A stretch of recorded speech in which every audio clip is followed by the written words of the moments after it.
سلام فتواتنا هي نمو channel بيت كاملهم كلكم أوزلهم سلام كتلو تمنيتايو لو ما عند خاب خالق فيديو تراخينا لنا مالتيو نلو ما عند حسابكم قريبا زلخو كم تياور استزراءهم بزحات توريستات نابي إرترا خيدهم سرحو فيديو تاتلو نهاتهم أبي إرترا زنبرت عن حيتهم انتاي كم زمسل لهم كلهم ناتهم حساب هيهم لولو أنا دم حتى ربيلا بترجي مغري لكم الله مول أغتري وتدليو أب description كقمت لكم يم قاليو بحمسة دقيقة قاليو إسرع دقيقة قاليو نحد ساعات جلس لازخنا مول فيديو لينك أب تحتي أب description كقمت لكم مالتي أمو داتا دما ناتي حسابهم كهوية مقنعتهم أب إيتي إرترا أب استخفت له جزء ناب إرترا خيدا نيرة أسمراريو باصعون كيدا نيرة زنبر نصانح حيتون كم يخم زخنا موداتا ناتي حسابهم كولي مالتيو إرتراين زخونكم دوما أو كومنت أزي توريستات زغمتوا حسابات بناتكم تخكل تولو أز تخكليو أز تخكل يكونن لكم دوما أو كومنت صحافيهم تجار زخونكم دوما كم زناتي عينت أقاطعم تات ندحرني ركم زنبركم أقاطعمي تتصانح حيتو إرترا خمي كم زمسل حساباتكم أو كومنت أغمت ليكم نافت فيديونا خناتو اسكام مدبنا فصامه مساك تصنحا بخوري عدم نز channel اذا حدشت زخونكم سبسكرايب بموغار እዚ فيديو دمو لايك بموغار جمرو نافت فيديو نخيد سناي صانحيت اذا هاجر بزح سبات سما سميعم يوم تጓعيزوم زرأيوا ግን أزيم وحدات يوم بصنوع حقታት بحيال سراويت بطعم مغبي بتفتاوي حزبن سلطانون مفتح بزيدل መንግስትን ዝተፈለጠት ሃገር እያ ነዚ ኩሉ ድማ بعينين ምርኣይ ወሲነ ግን ከም መጀመርታ ጀሚራ ኤርትራ ሓደ ነገር ብግልጽ ኣርአየትኒ ናብ ኤርትራ ምእታው ቀሊል ከም ዘይኮነ ናብ ኤርትራ ኤምባሲ 3 ግዜ ተመላሊሰ ክሳኽ ኣይከኣለን ከይዲ ቪዛይ ኣብ ኣሜሪካ ጀሚረ ድሕሪኡ ናብ ኢትዮጵያ ተጓዓዝኩ ብጠቕላላ ክሳብ ቪዛ ይጸድቕ 5 ግዜ ናብ ኤርትራ ኤምባሲ ክመላለስ ተገዲደ ኤርትራ ኣብ ዓለም ካብ ዝኸበዱ ቪዛታት ሃገር ሓንቲ ምዃና ክዝረብ ይሰምዕ እየ ንምንታይ ከምኡ ከም ዝተባህለ ሕጂ ተረዲኡኒ ኤርትራ ኣብ ምብራቕ ኣፍሪካ ትርከብ ንሱዳን ኢትዮጵያና ጅቡቲ ዶባት ዘለዋ እንትኾን ኣብ ጎኒ ቀይሕ ባሕሪ ትርከብ ድሕሪ ምብጽሐይ መጀመርያ ዝረኣኽዎ ነገር ብጣዕሚ ኣገረመኒ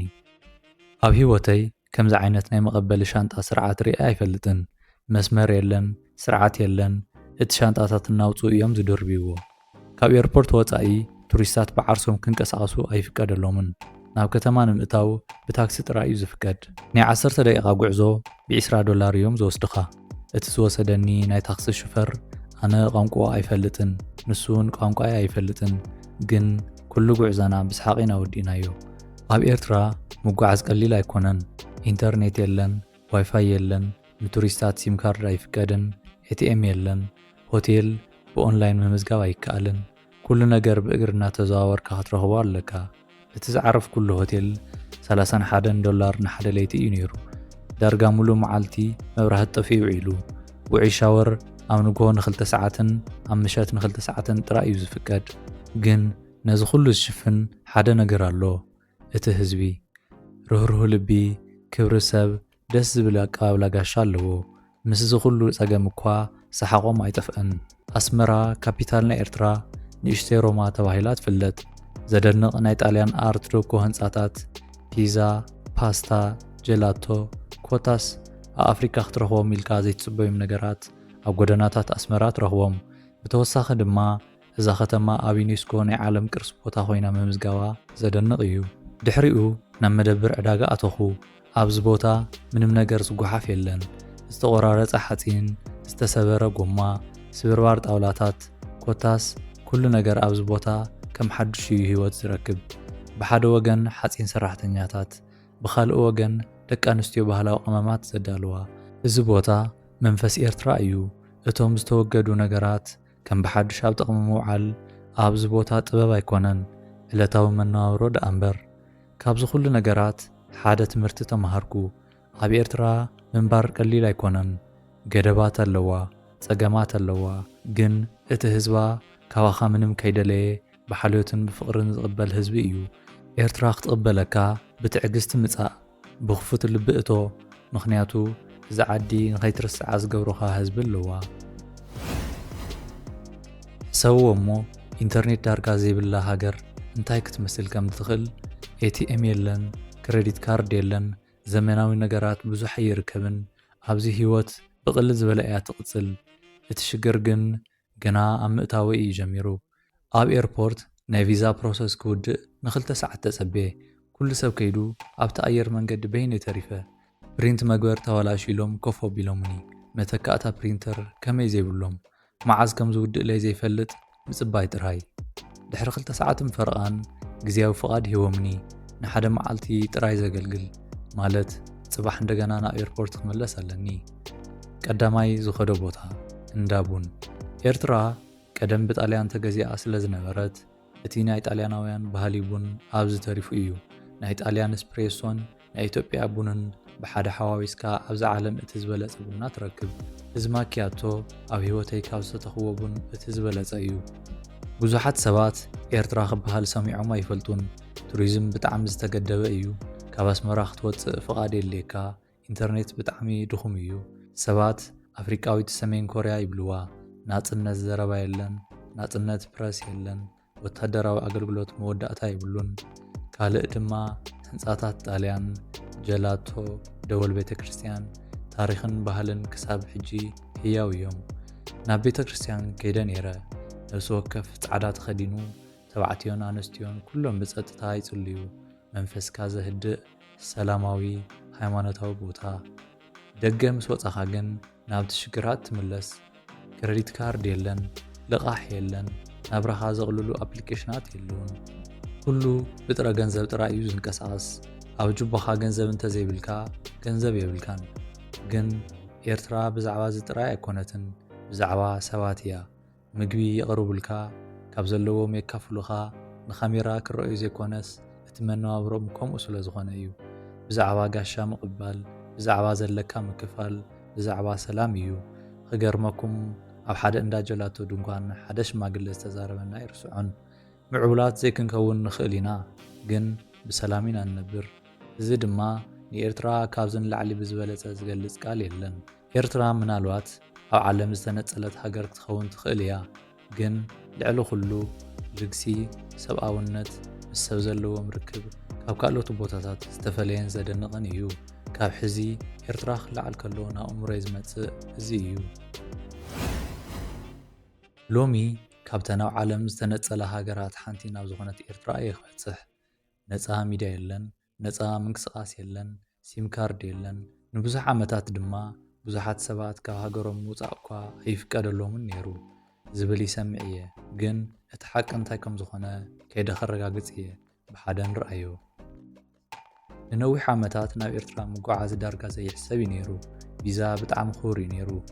ሓደ ግዜ ልዕሊ $1,000 ዝበጽሐሉ ግዜ ነይሩ ቱሪዝም ዳርጋ የለን ክበሃል ይከኣል ሕጂ ግን ነገራት ይቕየሩ ኣለዉ እቲ ውግእ ተዛዚሙ እቲ ሃገር እውን ኣብ ምኽፋት ትርከብ ድሕሪ ነዊሕ ግዜ ካብ ደገ ዝመፁ ሰባት ክኣትዉ ፈቒዶም ኣለዉ ስለዚ ሎሚ ናብ ኣስመራ ኢና ክንበርር እቲ ኣውሮፕላን ዳርጋ ጥርሓ እያ ነይራ እዚ ንባዕሉ ብዙሕ ነገር እዩ ዝሕብር ንኤርትራውያን ምውፃእ ብጣዕሚ ከቢድ እዩ ወታደራዊ ኣገልግሎት ግዴታ እዩ ሓደ ግዜ መወዳእታ ዘይብሉ ክኸውን ይኽእል እዩ ኢንተርኔት ብጣዕሚ ድኹም እዩ ኣብ ገለ ቦታታት ድማ ስሩዕ ኤሌክትሪክ ግልጋሎት የብሎምን ካብ ኣውሮፕላን ምስ ወረድካ ቀጥታ እዩ ነብስኻ ዝፍለጠካ እዚ ቦታ ዝተፈለየ እዩ ናይ ኢሚግሬሽን ከይዲ ዳርጋ 2 ሰዓት እዩ ወሲዱለይ ናይ ኣሰራርሓ ቅልጣፈ የለን ቅሬታ ምሃብ የለን ሱቕ ኢልካ ምጽባይ ናይ መጀመርታ ስምዒት ኣብ ኣስመራ ጸጥታ ዘደንግጽ ጸጥታ ናይ መኪና ምጭንናቕ የለን ረብሻ ከተማ የለን ዝርብሽ ድምፂ የለን ብድሕሪኡ ግን ሓደ ዘይተለመደ ነገር ትረክብ ናይ ጣልያን ህንጻታት ዝኣረጉ ካፌታት ናይ ቀደም ሲኒማታት ብጣዕሚ ብዙሕ ዓመታት ዘገልገላ ናይ ቀደም መኪናታት ኣብ ሕሉፍ እትነብር ከተማ ዘለኻ እዩ ዝስምዐካ ኤርትራ ብጣልያን ተገዚኣ ብምንባራ እቲ ጽልዋ ኣይጠፍአን ፒዛ ኤስፕሬሶ ጀላቶ እወ ኣብ ኣፍሪካ ኣብዚ ሃገር ይርከብ ድሕሪ እቲ ጸጥታ ዝዓሰሉ መንገድታት ግን ጽኑዓት ሕግታት ኣለዉ ናይ መንግስቲ ህንጻታት ምቕራጽ ክልኩል እዩ ካብ ከተማ ንምውፃእ ፍቓድ የድሊ ነፃነት ዝተገደበ ምዃኑ ዘዘኻኽሩ ምልክታት ኩሉ ኣይትርእዮን ኣብ ውሽጥኻ ግን ይስምዐካ እዩ ግን እቶም ህዝቢ ብጣዕሚ ደስ ዝብሉ ፍቕሪ ሰብ ዘለዎም ናይ ታክሲ ኣሽከርከርቲ ብዛዕባ ህይወትካ ይሓቱኻ ቆልዑ ፍጹም እንግሊዝኛ ይዛረቡ ሰባት ብኹርዓት ብዛዕባ ሃገሮም ይነግሩኻ ሓደ ሰብ ከም ዝኽብል ዓለለኒ ኣብ ዝበዝሐ ህይወትና ውግእ እዩ ነይሩ ሕጂ ግን ሰላም ኢና ንደሊ እዛ ዘረባ ንኤርትራ ካብ ዝኾነ ርእሲ ዜና ዝበለፀት ግልጻ ኣብ መወዳእታ ኤርትራ ከመይ ዝበለት እያ ኢሉ ንዝሓተኒ ነገራት ዝተገደቡ እዮም ኩሉ ነገራት ኣብ ትሕቲ ቁፅፅር እዩ ሕልኽልኽ ዝበለ ኣሰራርሓ ዘለዋ ግን ከዓ ፅሪይቲ ሰላማዊት ዝኮርዓላ ህዝቢ ዘለዋ ኣብ ድሕሪ እቲ ፖለቲካ ኣብ ድሕሪ እቲ ዜናታት ስቃይ ዝሕለፉ ካብ ኩናት ዝተረፉ ድሕሪ እዚ ኩሉ ዝስሕቁን ፍቅሪ ሰብ ዘለዎምን ህዝቢ ኣለዉ ኤርትራ ክረአ ዘይትብል ትኩረት ክትስሕብ ዘይትልምን ኣብ ፀጥታ ኮይና ክሳብ ዝርዳኣ እትረክብ ብትዕግስቲ እትፅበ ዘላ ሃገር እያ ናብዚ ዓዲ ዝመፁ ቱሪስታት ብጣዕሚ ውሑዳት እዮም ኢንተርኔት ሶሻል ሚድያ ከም ልብኻ የለን ካብ ከተማ ንምውፃእ እኳ ፍቃድ መንግስቲ የድሊ ሕጂ ካብቶም ኣብ ዓለም ምስጢራዊ ዝኾኑ ሃገራት ሓንቲ ዝኾነት ኣብ ኤርትራ ይርከብ ብዙሓት ሰባት ኤርትራ ዝተዓፀወት ኣብ ውሽጢ ቁፅፅር ዝኾነት ኣብ ሕሉፍ ዝቐረየት ሃገር ከም ዝኾነት ይሓስቡ ሓቂ ንምዝራብ ካብዚ እቲ ሓደ ክፋል ሓቂ እዩ ካብ ነፋሪት ምስ ወረድኩ እቶም ኢሚግሬሽን ንዓይኒ ወይን የፈልዮም እቲ ፓስፖርት እናተቐባበሉ ረኣይዎ ድሓር ከዓ ካልእ ሰብ ፀዊዖም እቲ ዝነበረ ኩነታት እንትገልጾ ዘይምቹ ክርድአካ ዘይኽእል ዘይርሳዕ ግዜ እዩ ነይሩ ንደገ ምስ ወፃኹ ፍጹም ፀጥታ እዩ ነይሩ ድምፂ ሽፈራት ታክሲ የለን ረብሻ ከተማ የለን ጸልማት ፀጥታ ዝመልኦ ጎደናታት ንብዙሕ ዓመታት ምንም ዘይተቐየረ ዝመስል ከተማ እዚ ኣስመራ እዩ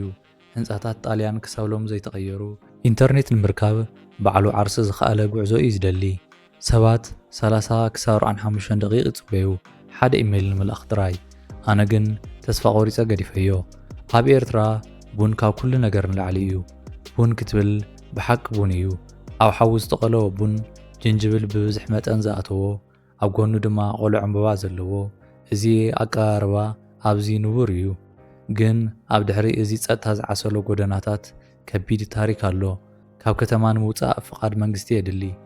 ቴክኖሎጂ የለን ኣፕሊኬሽን ይኹን ብኮምፒተር ዝማዕበለ ሲስተም የለን ወረቐት ፎቶኮፒና ትዕግስቲ ጥራይ እዩ ዘድሊ እዚ ፍቃድ ናብ ሓደ ኣዝዩ ዝገርም ቦታ ወሰደኒ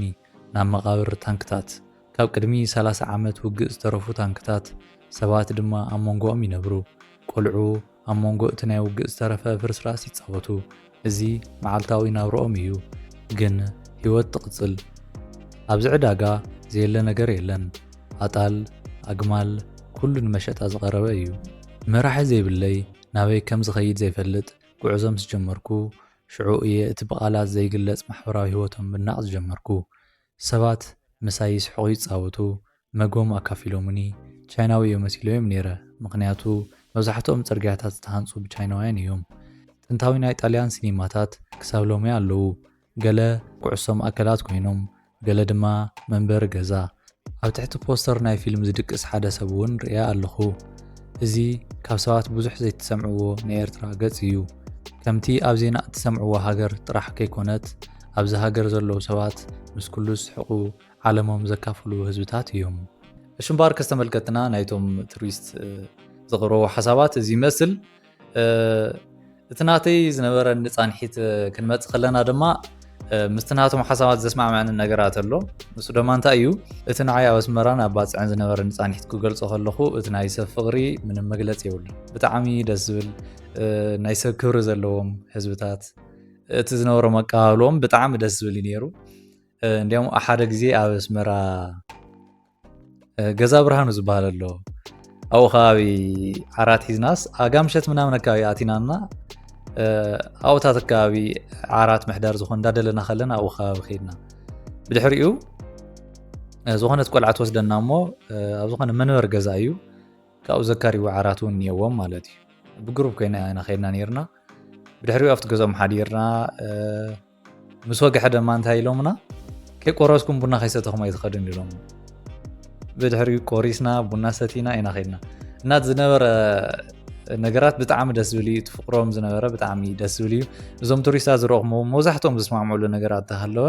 እቲ ናይ ሰብ ዝነበረ ፍቕሪ ምንም መግለፂ ከም ዘይነበሮ እዩ እና እናተይ ዝነበረ ፃንሒት ዝመስል እቲ ዓዱ ብጣዕሚ ደስ ዝብል እዩ እቲ ሓደ ነገራት እኳ ከም ዘለዎ እንተኾነ እቲ ኢንተርኔት ከም ልብኻ ዘይትረክብ ምዃንካ ማለት ከምዚ ናይ ኢትዮጵያ ኣብ ደስ ዝበለካ ቦታ ኮይንካ ብሞባይል ዳታ ክትጥቀም ምኽኣል ኤቲኤም ዝኣመሰሉ ነገራት ሓደ ፀገማት እንኳ እንተሃለወ እቲ ናይ ሰብ ፍቕሪ ግን መለክዕ ከም ዘይብሉ ኣነ እውን ክረጋግፅ ይፈቱ። ስለዚ ናተይ ዝነበረ ተመክሮ ከምዚ ይመስል ናይ ኤርትራ ናትኩም ሓሳባት ድማ እስኪ ክሰምዕ ይደልየ ኣብ ኮመንት ፀሓፉ ለይኹም ኤርትራውያን ዝኾንኩም እውን ትኽክል እዩ እዚ ትኽክል እዩ እዚ ትኽክል ኣይኮነን ኢልኩም ፀሓፉ ተጋሩ ዝኾንኩም ድማ ኣነ እውን ዝነበረኒ ተመክሮ ወይ ከዓ ፃኒሒት ኣብ ኤርትራ እዚ ይመስል ኢልኩም ኣብ ኮመንት ፀሓፉለይ ናይ ሎማዓንቲ ዝነበረ ቪድዮና እዚ ይመስል ኣብ ዝቕፅል ቪድዮ ብካልእ መደብ ክሳብ ንራኸብ ክሳብ ሽዑ ሰሰናይ ንኩልና ቻው ቻው